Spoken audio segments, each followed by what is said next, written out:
So I'm going to throw something a little in there because there was an interruption. Family came home. And so I left off with, it begins to open that path. Now, once you don't always have to have somebody else. It's not about that.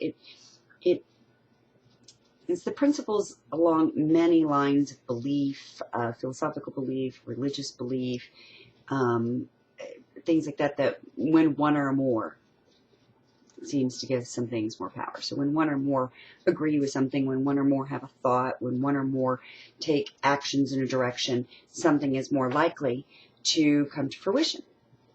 So in the acts of visualization, over the last 6 months, what I've done is not only did I create a routine for my husband and I to sit and do visualization at the end of the evening and then do an affirmation statement to go along with it. Now, the affirmation statement was something that we wanted to say. It was very personalized to us.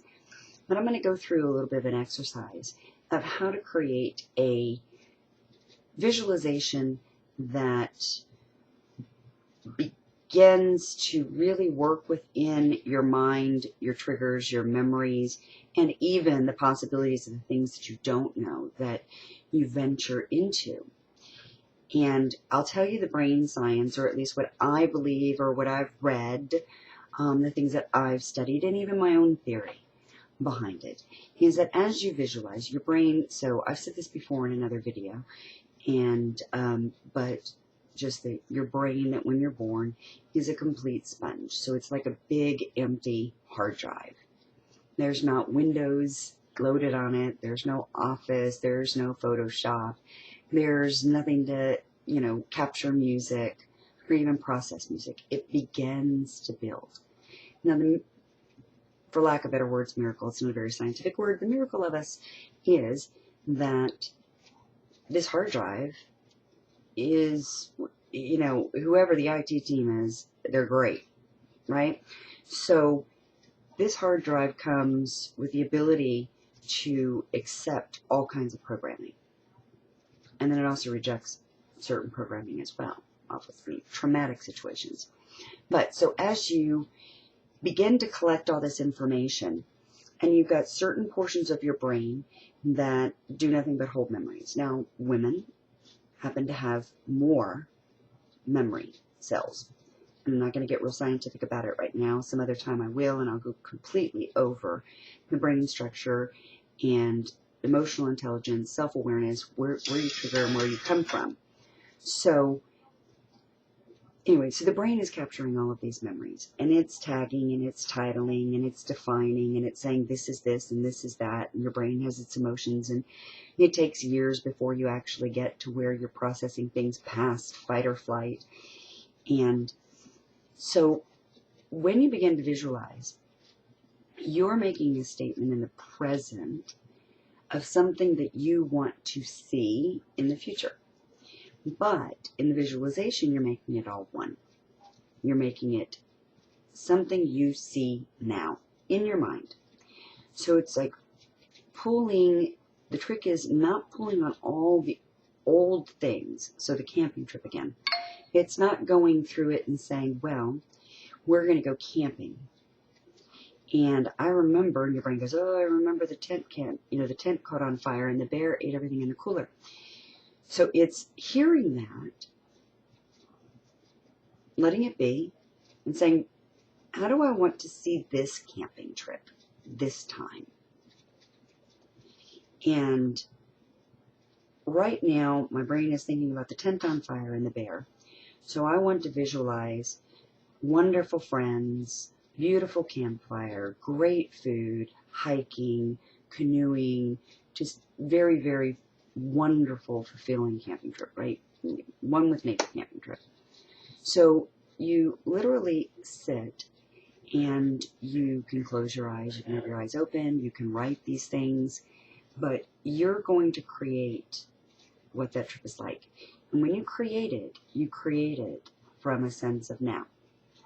Oh, it's only 9 more days till we go camping.